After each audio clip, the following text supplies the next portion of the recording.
Hello বন্ধুরা, সবাই কেমন আছো? আজকে তোমাদের সামনে একটা ভিডিও নিয়ে এসেছি। গন্ধ পাতার বড়া বানাবো। আর এটা আমার মায়ের লাগানো গাছটা।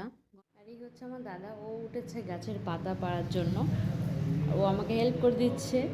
পাতা পাড়া হয়ে গেছে, দেখো সুন্দর কটা পাতা পেরে নিয়ে এসেছে।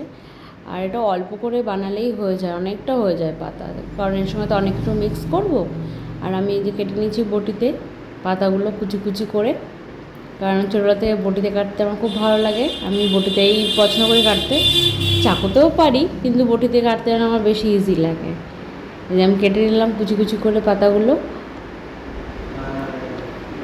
আর পাতাগুলো কাটার সময় এমন গন্ধ বেরোবে না, মনে হবে কেউ পেদেছে আশেপাশে, কেউ এরকম লাগে।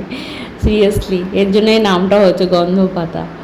কিন্তু খেতে কিন্তু খুব ভালো লাগে, এত সুন্দর টেস্ট। মানে বড়া করার পরে কিন্তু সেই গন্ধটা থাকে না। তোমরা একবার অবশ্যই ট্রাই করে দেখবে।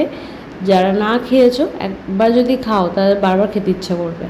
আর এর সঙ্গে মিশিয়ে নিয়েছি আমি বেসন, নিয়ে নিলাম চালের গুঁড়ো, নিয়েছি হলুদ, স্বাদ মতো নেব নুন, চিনি, জিরের গুঁড়ো। আর আমি এখানে মিক্স করেছিলাম মটরের ডাল, সেদ্ধ করা ছিল, সেটাও দিয়ে দিয়েছিলাম।